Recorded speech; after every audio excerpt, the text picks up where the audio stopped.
My husband emptied our daughter's college savings and disappeared with his affair partner.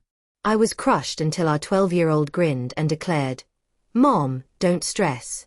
I took care of it." Several days later, he phoned yelling after finding out. Mark was cramming clothing into a travel bag when I entered our bedroom. No clarification, no glance, just hurried packing as if the building was burning. "What are you doing?" I questioned. He didn't even glance up. What I should have accomplished years earlier. His statement struck me with the impact of a physical hit. 22 years of matrimony. And this was the conclusion. Him tossing garments into baggage while I remained in my nightwear, entirely shocked. "Mark, stop." I seized his arm, but he pulled away like I was a complete stranger. "Talk to me. What's going on?" He eventually looked into my eyes, and what I observed there frightened me. Emptiness. No shame, no sorrow, no remorse, merely cold resolve. "I'm departing Sarah today." Before we proceed, I want to express gratitude for joining me in sharing tales about safeguarding our families. If you think children deserve financial stability, please consider subscribing. It's complimentary and assists us in reaching more families who need to learn this.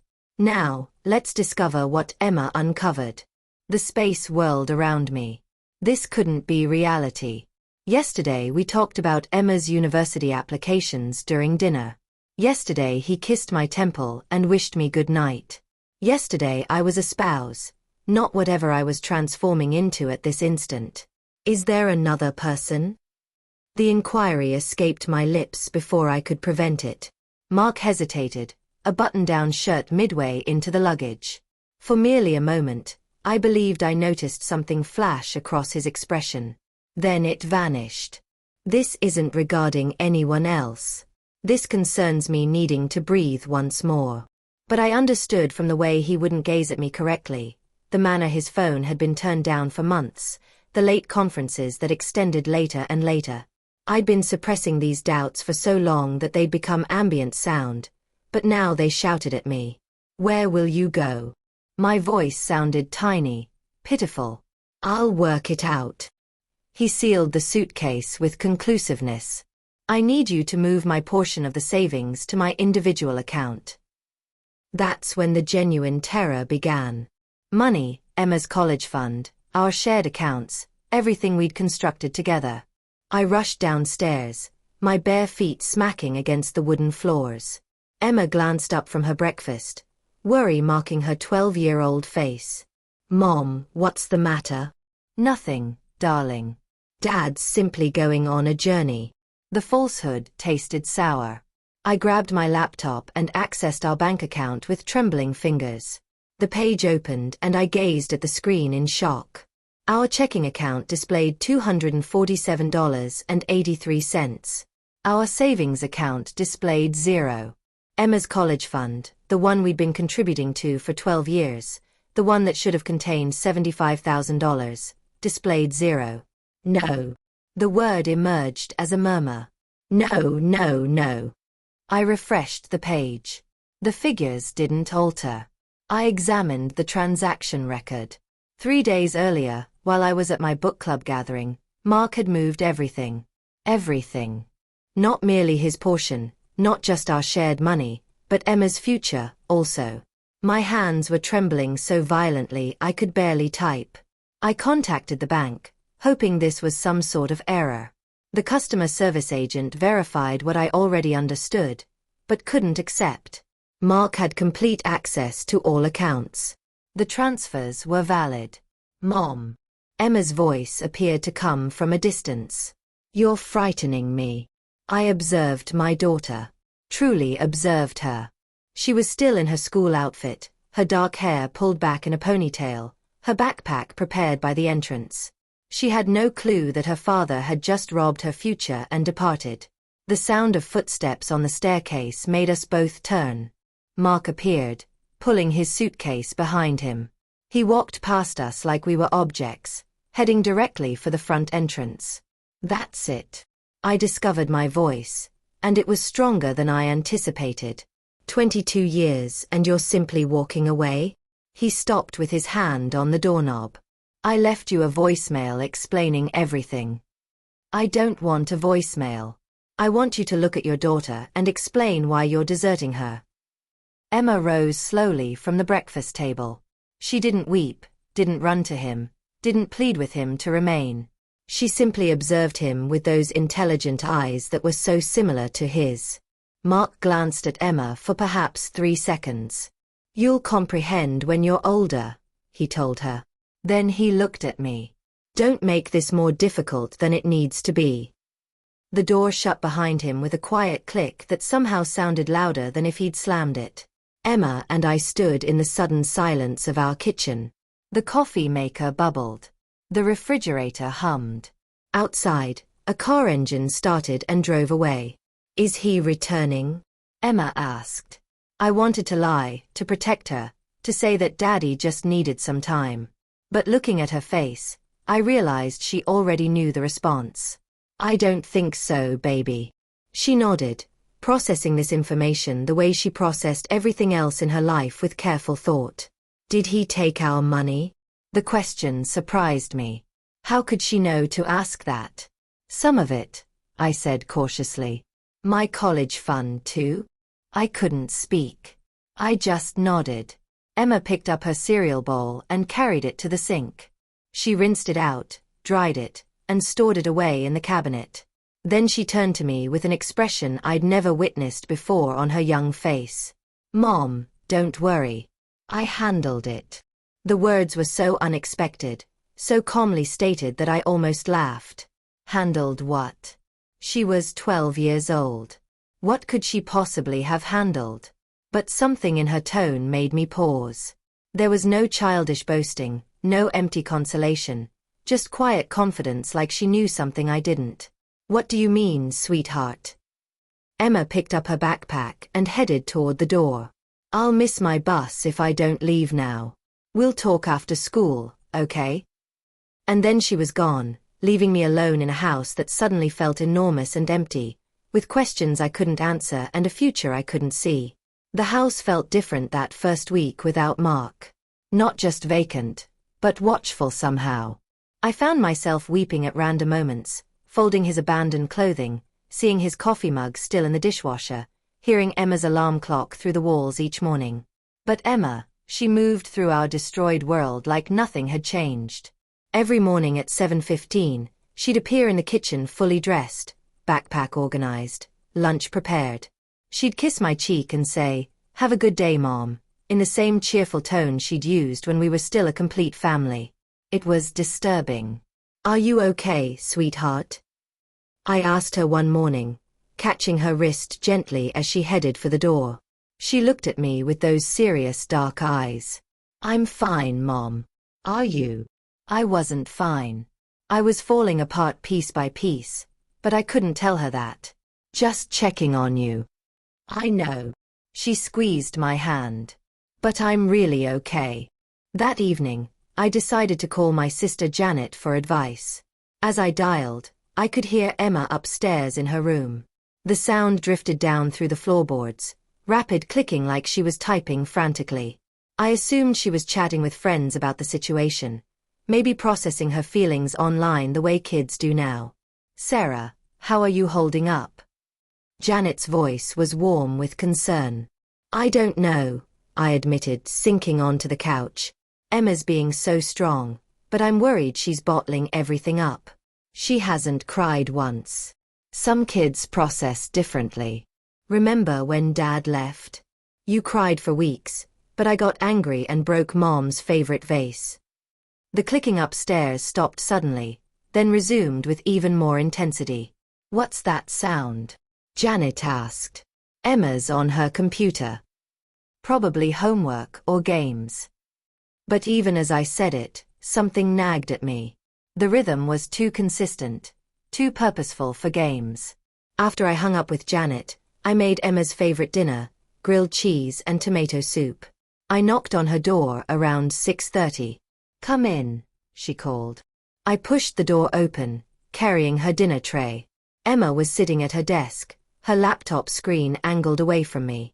She closed it quickly when I entered. Brought you some food, honey. Thanks, Mom. She took the tray without making eye contact. You can set it on my nightstand. As I placed the tray down, I glanced at her desk. Scattered papers, her school planner, a few textbooks. Nothing unusual, but there was something deliberate about how she'd positioned everything, like she'd arranged it specifically for my visit. What were you working on? I asked casually. History report on the Industrial Revolution. She opened her laptop again, but I caught a glimpse of the screen before she minimized whatever she'd been viewing. It looked like an email program, not a school document. Need any help? I'm good.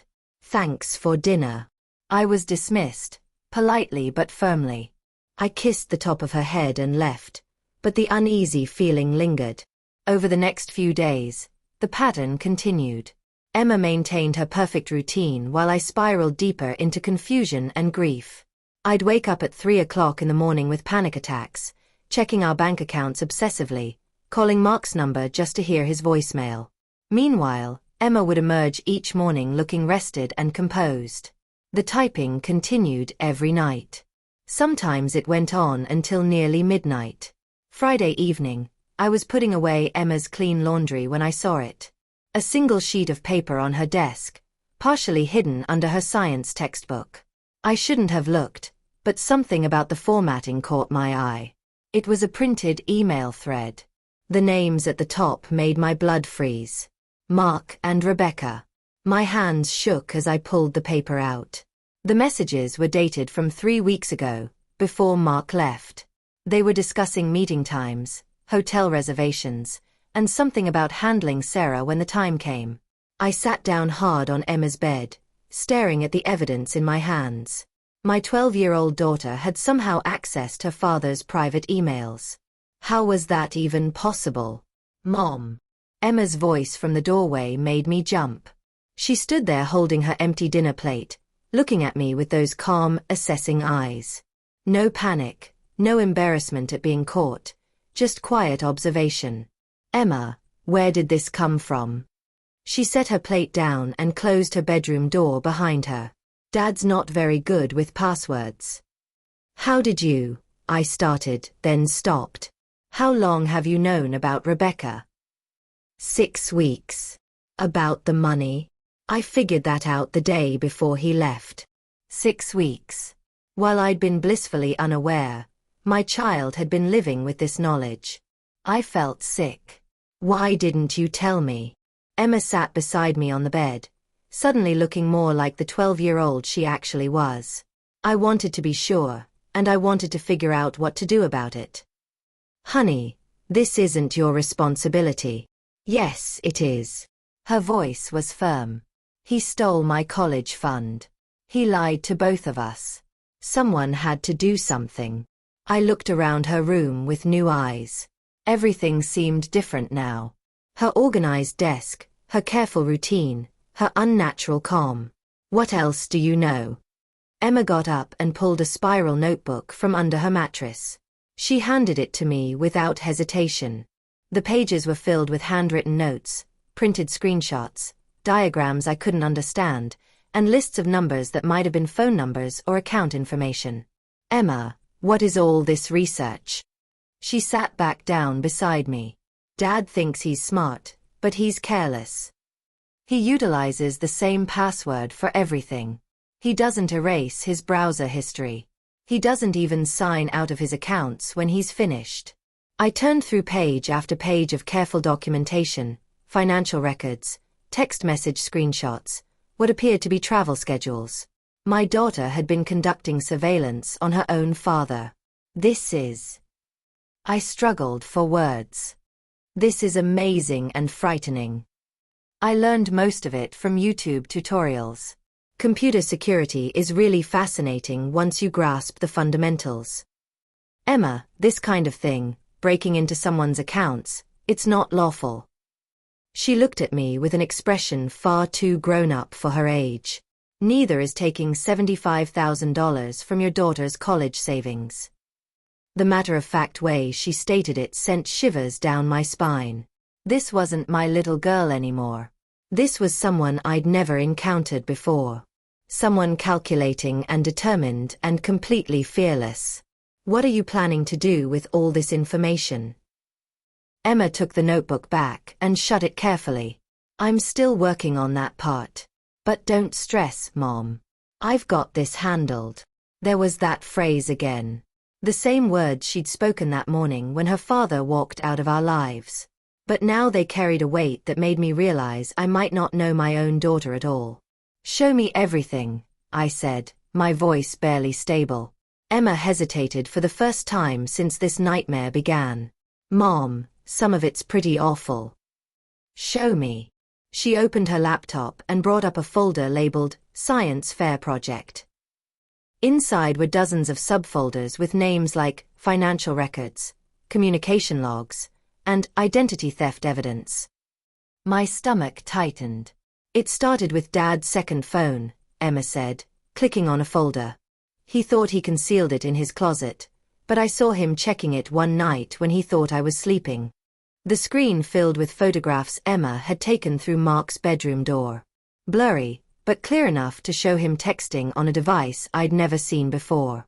I waited until he left it charging in his office one day. I only had maybe 10 minutes, but I got into his messages. Emma's fingers moved across the keyboard with practiced efficiency. That's how I discovered Rebecca. A new window opened filled with screenshot after screenshot of text conversations. My husband's words to another woman, talking about me like I was an obstacle to eliminate. Planning their future together, discussing how to handle the Sarah situation, without losing too much money in a divorce. I felt like I might vomit. But it gets worse, Mom. Emma clicked to another folder. Rebecca Sterling works at Dad's accounting firm. She handles client investments and trust accounts. You found out where she works? I found out everything about her. Address, family, work history, credit score, even her Netflix password. Emma's voice was matter-of-fact, like she was discussing a school assignment. She's been stealing money from her clients for 2 years. The evidence was overwhelming. Bank transfer records showing money moving from client accounts into personal ones. Fake invoices for services never provided. Investment statements that didn't match actual account balances. Emma had somehow accessed Rebecca's work computer and documented everything. Emma, this is... How did you even get into their systems? Rebecca uses the same password for everything. Sterling 2011. That's her last name and the year she graduated college. I found that information on her LinkedIn profile. Emma shrugged like it was obvious. People are really predictable with passwords. I stared at my daughter, this stranger sitting beside me. But how did you learn to do all this? YouTube mostly, and some computer programming forums. There's a lot of information out there if you know how to look for it. She clicked to yet another folder and my world tilted sideways again. Bank statements with my name on them, but accounts I'd never opened. Credit applications filed under Emma's social security number. Loan documents signed with forged signatures. Mom, Dad didn't just take our money. He's been using our identities to get loans. The $75,000 from my college fund? That was just the down payment on a $200,000 loan he took out in my name. What? The word came out as a whisper. He and Rebecca are buying a house together in Florida. They used my credit history and your employment information to secure the mortgage. Emma's jaw tightened. They were going to disappear and leave us holding the debt. The room spun around me. Identity theft. Fraud. My husband hadn't just abandoned us. He'd systematically destroyed our financial future to build a new life with his mistress. But here's the thing, Emma continued, and I heard something new in her voice. Something cold and satisfied. I caught them before they could complete the purchase. She opened another folder labeled Countermeasures. Inside were dozens of official-looking documents, fraud reports filed with credit agencies, complaints submitted to banking authorities, anonymous tips sent to Rebecca's employer. I've been working on this for 3 weeks, Emma explained. I documented everything first, then I started dismantling their plans piece by piece. What do you mean? Well, Rebecca got suspended from work yesterday. Her boss received an anonymous email with all the evidence of her embezzlement. Her clients are pulling their accounts. The state board is launching an investigation. My mouth fell open. You did that. She stole money from elderly people saving for retirement, Mom. She deserved it. Emma's voice was steady, righteous. And that's just the beginning. She showed me more files. Credit agencies had frozen the fraudulent accounts opened in our names. The mortgage application for the Florida house had been flagged and denied. Rebecca's landlord had received a tip about illegal activity in her apartment and started eviction proceedings. But the best part, Emma said, clicking to a final folder, is what I sent to her father. Her father? Dr. Robert Sterling. He's a prominent surgeon who's very concerned about his family's reputation. He received a very detailed letter about his daughter's criminal activities, along with copies of all the evidence. I felt dizzy. Emma, what have you done? I've protected us. She closed the laptop and looked at me directly.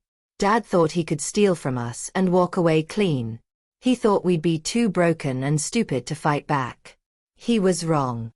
But sweetheart, this kind of thing, going after people like this, it's dangerous. More dangerous than letting them destroy our lives. Emma stood up and walked to her window, looking out at the darkening sky. Mom, they didn't just take our money. They took my future. They took your security. They took everything we worked for and gave it to themselves. I watched my 12-year-old daughter, her small frame silhouetted against the window, and realized she was right. While I'd been crying and calling Mark's voicemail, begging him to come home, Emma had been fighting for us. What happens now? I asked. Emma turned back to me, and in the dim light of her room, she looked older than her years. Now we wait. Rebecca's world is falling apart, and she doesn't even know why yet. When Dad realizes what's happening, he'll panic. And when people panic, they make mistakes. How can you be so calm about all this? Because I'm not the one who has to be scared anymore, she said simply. They are. That night, I lay awake thinking about the child sleeping down the hall. She'd saved us, but at what cost? What kind of person had my daughter become in the process? And more frightening still, what else was she capable of? Around midnight, I heard it again. The soft clicking of computer keys, steady and determined. Emma was still working, still planning, still protecting us in ways I couldn't fully understand. I should have felt grateful. Instead, I felt afraid. The phone rang at exactly 2:15 on a Tuesday afternoon. I was in the kitchen washing lunch dishes when Mark's name flashed across the screen. My hands were still soapy when I fumbled for the phone, my heart racing for reasons I couldn't explain. Hello. My voice came out smaller than I intended. Sarah. Mark's voice was different, strained, almost desperate. We need to talk. Something very strange is happening. I dried my hands on a dish towel, glancing toward the living room where Emma was supposedly doing homework. What kind of strange? My bank called this morning. All my accounts have been flagged for suspicious activity. They've frozen everything pending some kind of federal review. His words came out rushed, panicked. And Rebecca. Sarah, Rebecca lost her job yesterday. Security escorted her out of the building. Emma appeared in the kitchen doorway, still wearing her school uniform. She walked calmly to the counter and poured herself a glass of water, but I noticed she was listening intently. I don't understand what that has to do with me, I said to Mark. It's too much of a coincidence. First, Rebecca gets fired for some bogus embezzlement claim. Now my finances are under investigation. Someone's targeting us. Sarah. Someone with serious technical skills. Emma set her glass down and moved to the kitchen table, opening her laptop with practiced ease. She typed something quickly, and I saw her screen light up with what looked like multiple windows and data streams. Who would do something like that? I asked, though my stomach was already turning with suspicion. That's what I'm trying to figure out. Rebecca thinks it might be someone from her office. Maybe a coworker she rejected, or... Mark stopped talking suddenly. What was that sound? I looked at Emma. She'd clicked something on her laptop and a soft chime had echoed through the phone connection. What sound? I asked. There was a beep, like someone just accessed my email. Mark's voice shifted to pure alarm. Sarah, someone's in my computer right now. I can see my email opening and closing in real time. Someone's reading my messages while we're talking. Emma's fingers moved across her keyboard with the fluid precision of a concert pianist. Her screen showed what appeared to be email interfaces, financial documents, and streaming data. She was inside his system, watching everything he did, reading everything he accessed. Mark, maybe you should hang up and call your bank. No, wait. I need to ask you something directly. His voice turned suspicious. Sarah, did you hire someone? A private investigator or computer expert? Because if you did, you need to call them off right now. What they're doing is illegal. Emma looked up from her laptop and met my eyes. She gave me the slightest shake of her head, then returned to her screen. I didn't hire anyone, I said truthfully. Then who? Mark's voice cut off, replaced by frantic typing sounds on his end. Someone just sent an email from my account to my boss. Sarah, they're impersonating me right now. What did the email say? I can't. I don't know. Everything's happening too fast. His breathing became audible through the phone. They're in my social media accounts now. They're posting things, financial documents, private messages between me and Rebecca. Emma minimized one window and opened another. I caught a glimpse of what looked like social media profiles and document uploads before she angled the screen away from me. Mark, you need to contact the police if someone's hacking your accounts. You think I haven't tried?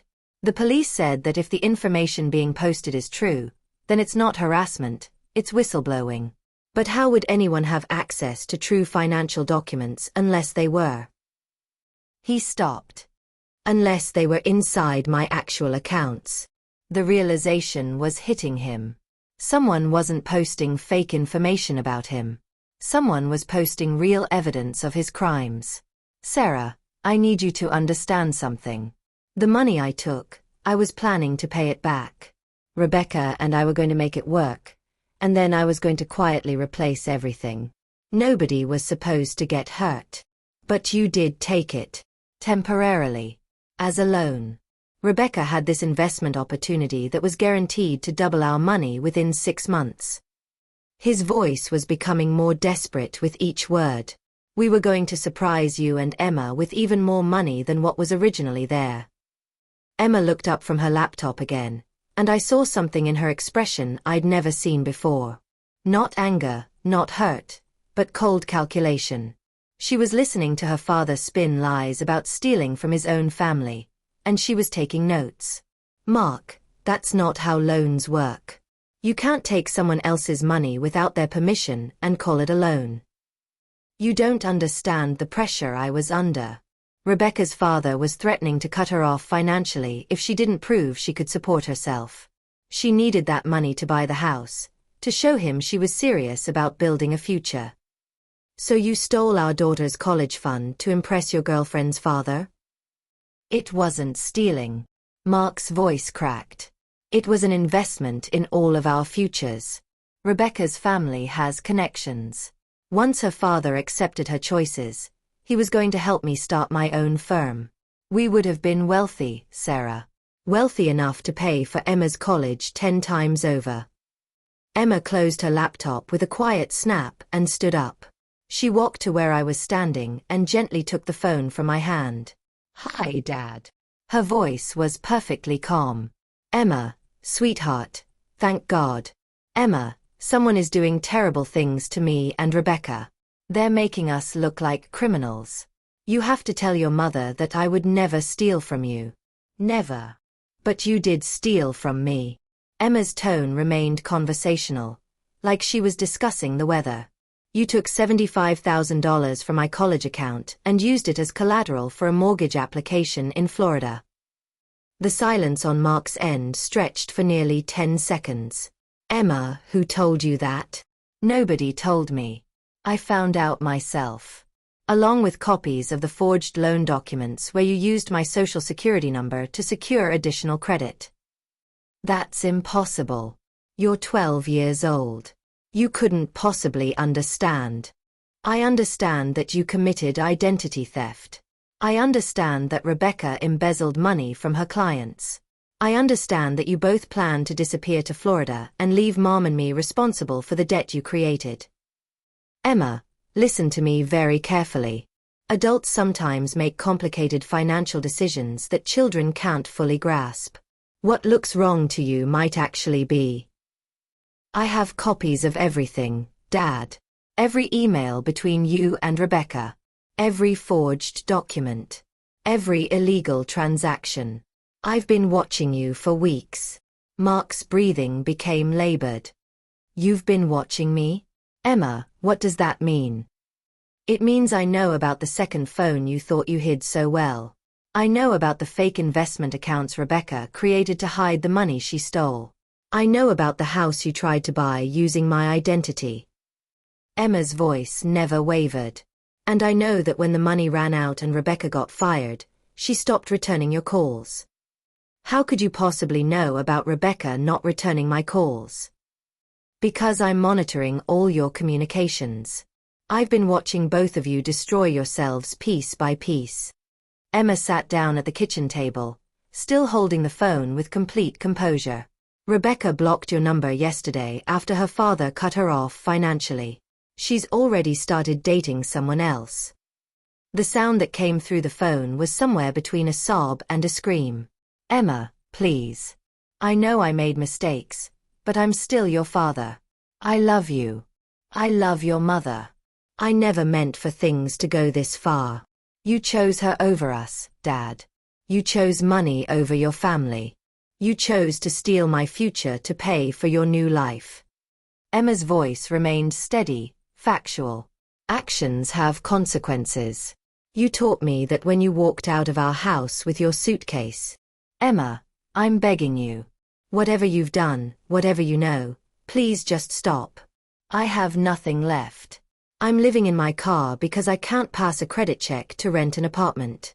I can't get a job because every background check shows financial fraud flags. Please.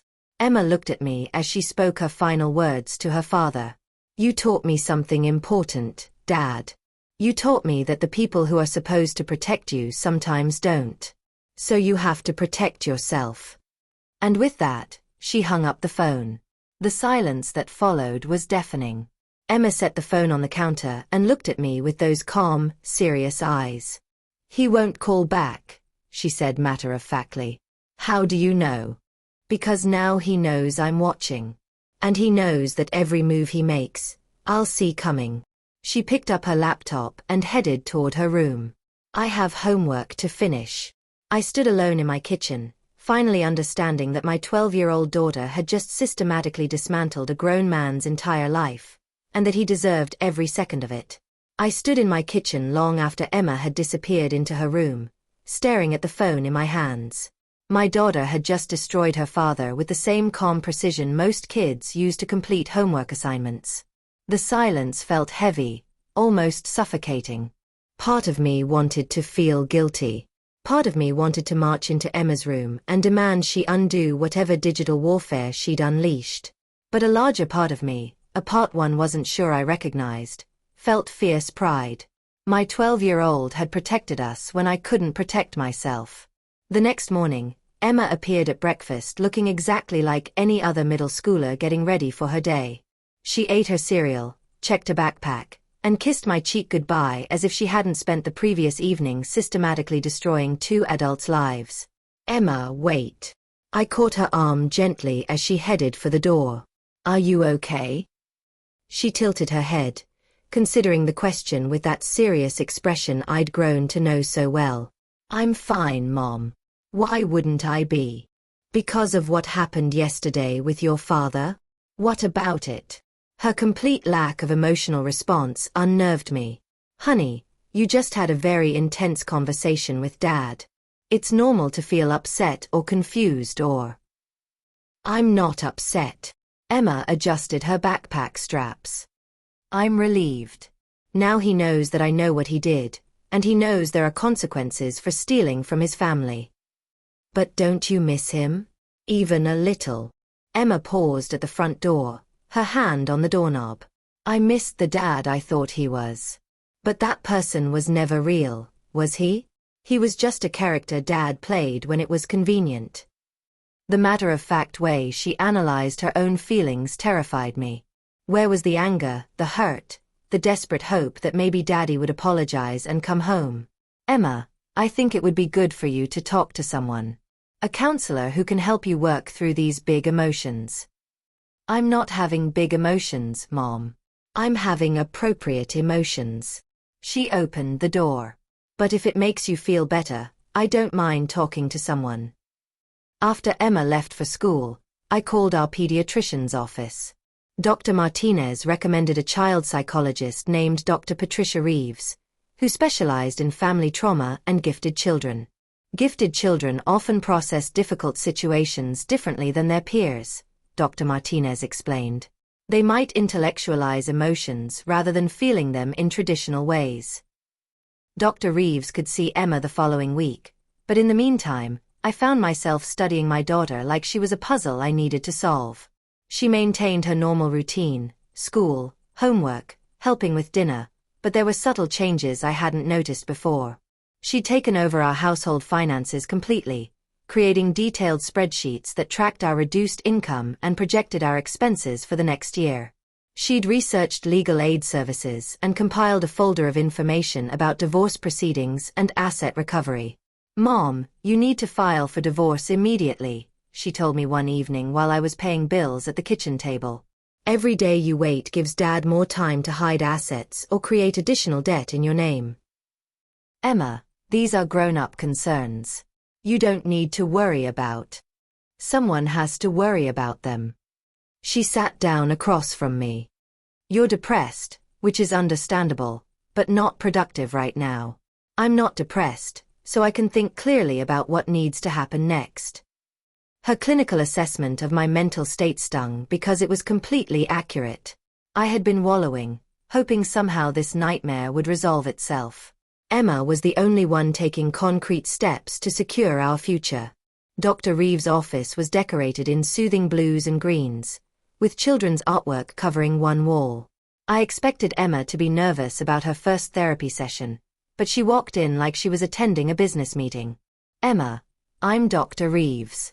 Your mom thought it might be helpful for us to chat about some of the changes happening in your family." "That's fine. I understand this is probably mandatory after what I did to my father." Dr. Reeves blinked, clearly not expecting such directness from a 12-year-old. "Can you tell me about that?" For the next 45 minutes, Emma calmly explained the entire situation. She described discovering Mark's affair, documenting his financial crimes, and systematically dismantling his and Rebecca's lives. She spoke without visible emotion, presenting facts like she was giving a school presentation. "How did that make you feel?" Dr. Reeves asked. "Satisfied," Emma replied immediately. "He stole from me, so I made sure there were consequences. It felt like justice." "Do you ever feel sad about your father leaving?" "I feel sad that he chose to become the kind of person who steals from his own child. But I don't feel sad about him facing the results of that choice." When the session ended, Dr. Reeves asked to speak with me privately while Emma waited in the lobby. "Mrs. Patterson, your daughter is remarkable," Dr. Reeves began carefully. "Her cognitive abilities are exceptional, and her emotional resilience is extraordinary. But is it healthy? Should a child be able to do what she did without feeling guilty or traumatized?" Trauma responses vary widely, especially in highly intelligent children. Emma has experienced significant betrayal and abandonment, but she's processed it in a remarkably functional way. Dr. Reeves leaned forward.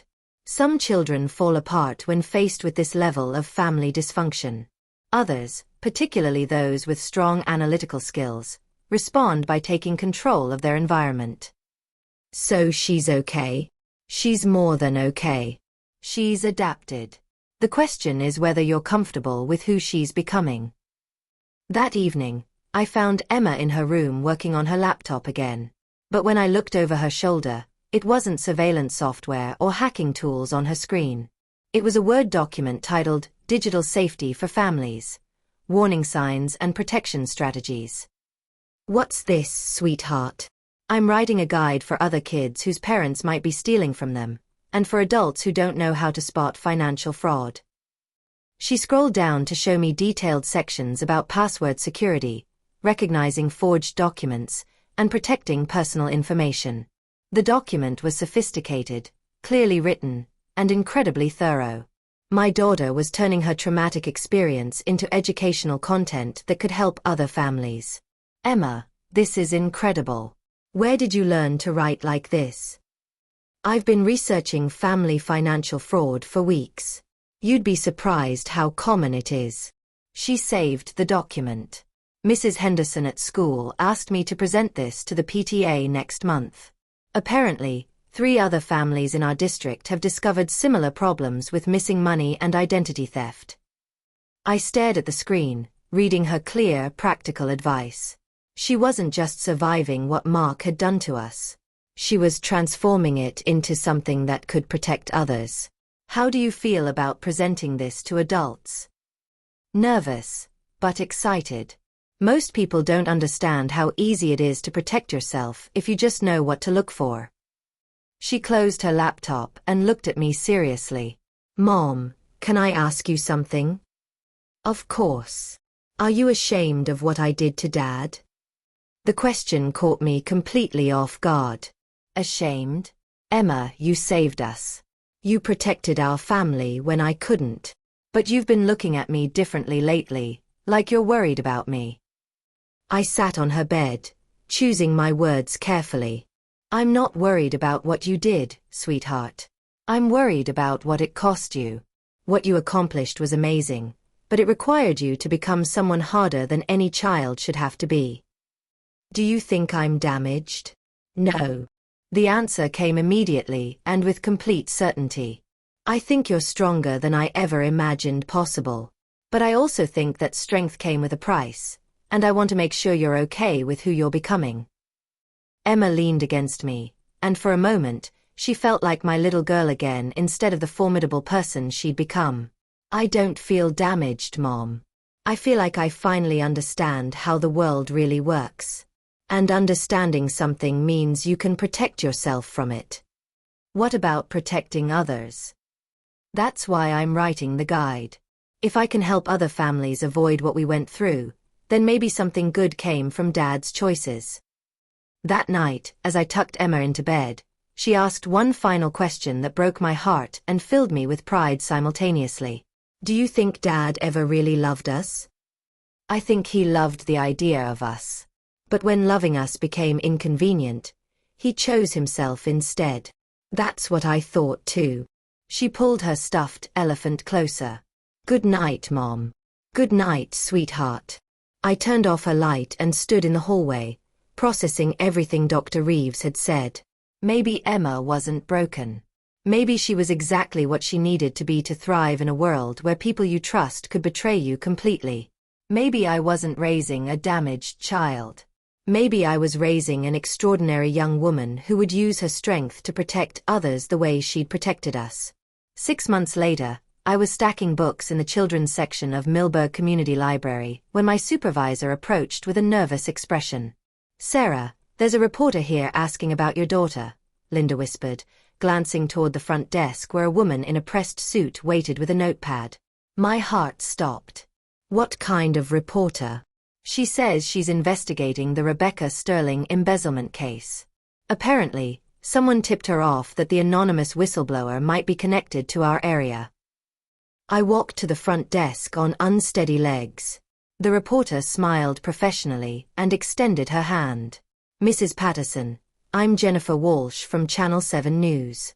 I'm doing a follow-up story on the Sterling financial fraud scandal. I understand your ex-husband was involved. I can't comment on that, I said quickly. The story has gained national attention. Rebecca Sterling is facing federal charges, and several other victims have come forward. Someone was incredibly thorough in documenting the crimes. We'd love to thank whoever provided the evidence. After she left, I drove home to our small apartment across town, my hands shaking on the steering wheel. Emma was at the kitchen table doing homework when I walked in. There was a reporter at the library today asking about the Rebecca Sterling case, I said carefully. Emma didn't look up from her math worksheet. They'll never connect it to me. I used 7 different proxy servers and cryptocurrency payments for all the anonymous accounts. Emma. It's fine, Mom. She closed the book. The more attention the case gets, the more other victims will come forward. She finished a problem and moved to the next one. I've been monitoring the news coverage. 12 other families have contacted authorities about Rebecca's fraudulent investment schemes. The casual way she discussed her nationwide impact on financial crime investigations still caught me off guard. My daughter had triggered a federal investigation that was now protecting dozens of families, and she talked about it like a successful science project. 3 weeks later, Emma received an email that changed everything. A technology company called Secure Family had somehow identified her real identity and wanted to offer her a position in their youth development program. They're offering me a full scholarship to any college I want, plus a guaranteed job after graduation, Emma explained, showing me the official letter on her laptop. Starting salary would be $120,000 a year. I stared at the numbers on the screen. Emma, this is incredible. This could set you up for life. I know. She closed the laptop without hesitation. I'm turning it down. What? Why? Because they want to own what I create. They want me to build security software that makes money off people's fear instead of actually protecting them. She stood up and walked to the window of our small living room. Besides, I already have a job. What do you mean? Emma pulled out a business card from her backpack. It looked professionally designed. E. Patterson, Family Financial Protection Consultant. I've been helping families secure their finances and recover from fraud for the past month. I have 6 regular clients now, and they pay me $75 an hour for consultations. I took the card, studying the crisp design and professional contact information. Emma, you're 13 years old. How are you running a consulting business? Age doesn't matter when you're working online. My clients think I'm an adult cybersecurity expert with a specialty in family protection. She pulled up a spreadsheet on her laptop showing her income. I've made enough to replace most of my college fund already. The numbers were staggering. In just 1 month, my teenage daughter had earned more than I made in 3 months at the library. What kind of services do you provide? I help families identify financial red flags, secure their digital accounts, and recover stolen money. Last week, I helped a family in Ohio get back $30,000 their son had stolen from his grandmother's retirement account. Is it legal? Everything I do is completely legal. I teach people how to protect themselves and help them file appropriate reports with authorities when crimes have been committed. Emma minimized the spreadsheet. I'm also speaking at a cybersecurity conference next month. As yourself. As E. Patterson, Family Protection Specialist. I'll participate via encrypted video conference, so my age won't be an issue. That evening, I found myself reading about the Rebecca Sterling case online. The story had indeed gone viral, shared across multiple social media platforms and covered by national news outlets. The comments ranged from outrage about the fraud to praise for the anonymous hero who'd exposed the scheme. One comment thread caught my attention. Dozens of people sharing their own experiences with family financial betrayal. Parents stealing from children, spouses hiding assets, relatives exploiting elderly family members. Emma's actions had opened a floodgate of similar stories. Nobody suspected the whistleblower was a 12-year-old girl. 2 months into our new life, Emma asked me a question that stopped me cold. "Mom, do you think Dad ever regrets what he did?" We were washing dishes together after dinner, and I nearly dropped the plate I was holding. It was the first time she'd mentioned Mark in weeks. "I don't know, sweetheart. Why do you ask?" "I've been monitoring his social media accounts. He posts about starting over and making better choices, but he never mentions us." She dried a glass with careful precision. "I was wondering if he realizes what he lost." "What do you think?" Emma considered this for a long moment. "I think regret is just feeling sorry for yourself when you face consequences. It's not the same as understanding why what you did was wrong." "Do you want him to regret it?" "No. I want him to understand it, but I don't think he's capable of that level of self-awareness." She folded the dish towel neatly and hung it on its hook. The conversation was clearly over for her, filed away like everything else related to her father. Spring arrived with a warmth that felt like hope. Emma's consulting business continued to grow, and she'd started creating free educational resources for families to protect themselves from financial fraud. She developed security checklists, warning sign guides, and step-by-step instructions for reporting different types of financial crimes. "I want to turn this into a non-profit when I turn 18, she told me one evening while working on her latest project. "Something that provides free protection services to families who can't afford private consultants." "That's a beautiful goal, Emma. It started because of what Dad did to us, but it's become something bigger. There are so many families out there being victimized by people they trust." One evening in late spring, I was reading in the living room when I heard Emma on a video call in her room. I paused outside her door, listening to her gentle voice. "I know it's scary discovering that your mother has been using your college fund," she was saying, "but you're going to be okay. I'm going to help you protect what's left and make sure this doesn't happen again." I realized she was talking to another teenager, probably someone whose family was being destroyed the same way ours had been. Emma had become a lifeline for children whose parents had betrayed them. "The most important thing to remember," Emma continued, "is that this isn't your fault. Adults are supposed to protect children, not steal from them. When they don't do their job, we have to protect ourselves." I walked away from her door with tears in my eyes. Not from sadness, but from overwhelming pride. Mark had tried to break us, but instead he'd forged something unbreakable. Emma had transformed her pain into purpose, her trauma into a mission to protect other families. The next morning, Emma appeared at breakfast looking like any other 8th grader. But I knew better now. Underneath that normal teenage exterior was someone extraordinary. Someone who'd taken the worst thing that had ever happened to her and turned it into a force for good. "Ready for school?" I asked, kissing her forehead. "Always," she said, shouldering her backpack. "Oh, and Mom? I love you. I love you too, sweetheart." As I watched her walk to the bus stop, I realized that Mark's betrayal hadn't destroyed our family. It had revealed what we were truly made of. Emma had won more than justice. She'd won her future and was using it to secure the futures of countless other families. Mark could keep his new life, whatever remained of it. We'd built something infinitely more valuable from the pieces he'd left behind. We'd built hope, and Emma was sharing it with the world. If this story of a 12-year-old's digital justice had you on the edge of your seat, hit that like button right now.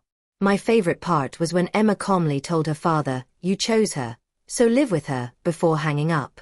What was your favorite moment? Drop it in the comments below. Don't miss more incredible family protection stories like this. Subscribe and hit that notification bell so you never miss an upload.